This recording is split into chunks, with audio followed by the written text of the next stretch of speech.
Ciao, questo è il nostro Prezi. Noi parliamo dell'economia italiana. Io parlo della storia dell'economia italiana. Mi interessa perché mi piace la storia americana e io studio politica pubblica a Duke. Io ho imparato che l'economia italiana è molto diversa dall'economia americana. Okay, so for the Prezi, our Prezi, we talk about the history of the Italian economy and specifically the effects of the Great Recession in 2009 on the Italian economy and what steps the Italian government has taken to ensure that the economic recovery is strong after that recession. And my specific part is talking about the history of the Italian economy. So, and I start by talking about the Italian economy after World War I under Benito Mussolini, the Italian dictator, and that's the beginning of the fascist era in Italy. After World War I, Italy was in a very weakened state and was in terrible condition. And in 1922, the National Fascist Party, also known as the NFP, led by Benito Mussolini, came to power.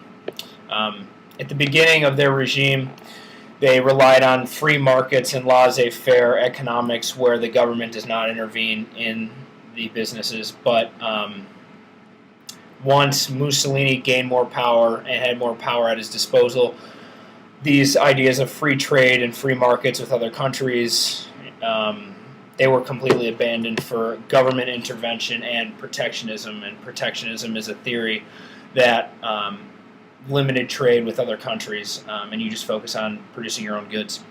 And then the Great Depression, Italy was hit particularly hard by the Great Depression, and in response to this, the fascist government nationalized holdings of big banks that were in their interests and began to form these mixed entities and coalitions with big businesses in the government. And this is now known as corporatism, basically the partnerships between government and businesses, determine what policy that is. So post-World War II, obviously Italy participated as an Axis power, and they lost that war. And by the end of World War II, the Italian per capita income was at its lowest since the 1890s, and the country was in complete shambles and was occupied by many other European countries who had armies in Italy. So, and then the recovery from that. It's known as the Italian economic miracle, and that is known from the end of World War II until the late 1960s. And during this period, the Italian economy experienced incredible growth that was unprecedented in the country, not only in the country, in Europe. And it completely transformed Italy from a mainly rural and poor nation to a major industrial power that can compete with the likes of Great Britain, France, and the United States. So there are three main reasons why the Italian economic miracle happened. And the first is the Marshall Plan. Marshall Plan was an American aid program that was given to war-torn European countries that the United States felt they had a vested interest in for a variety of reasons. But basically, it was in order to make sure the countries had enough money to set up a stable government so that they were not susceptible to the Soviet communists to the east in Eastern Europe. And the U.S. in particular viewed Italy as a critical ally, not only because of its new fragile democracy, but because of its location. It's not towards the west of Europe like other big names were, like France and Spain. It's kind of a area that kind of is in between, the main tenets of Europe and Eastern Europe. So they thought that in particular made them more important. And so because of this, Italy received a considerable amount of money from the United States, 1.2 billion, which is a very large amount compared to other European countries.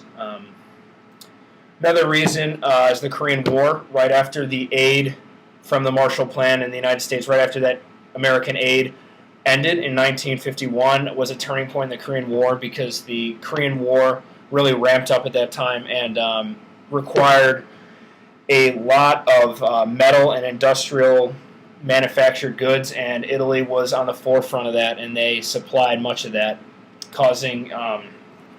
spurring Italian industrial production.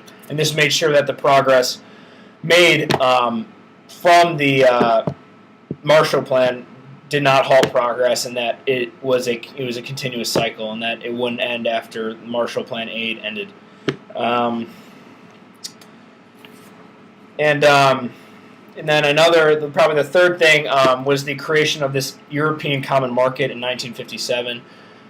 Provided more investment in exports for Italy. They were one of the founding members, and they were a critical part in that organization.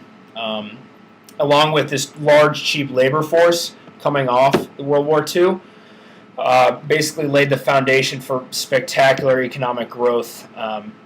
Just some stats. Italian rates of growth were second only to the German rates.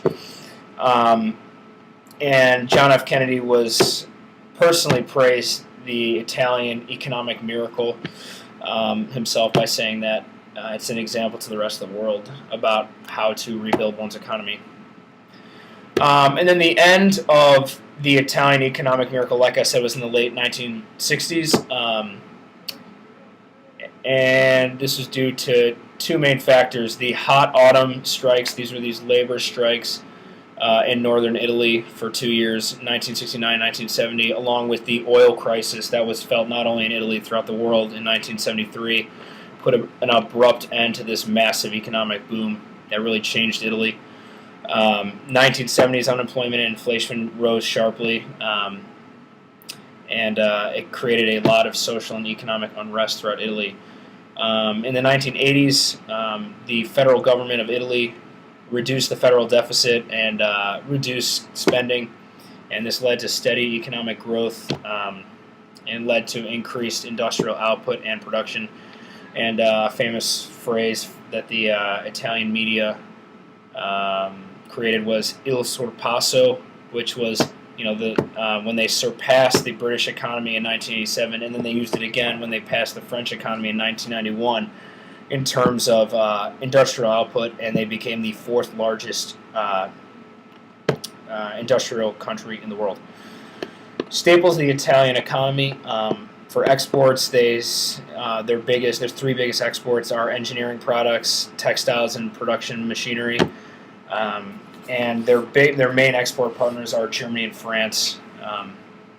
For imports, their three main imports are chemicals, energy products, and minerals. And again, their main import partners are also Germany and France. Their exports are greater than their imports by $24 billion, roughly. Their GDP is roughly $2.01 trillion, inflation 3%, and unemployment of 12.2%, and a public debt currently of 126% of GDP. So that's my section. Ciao.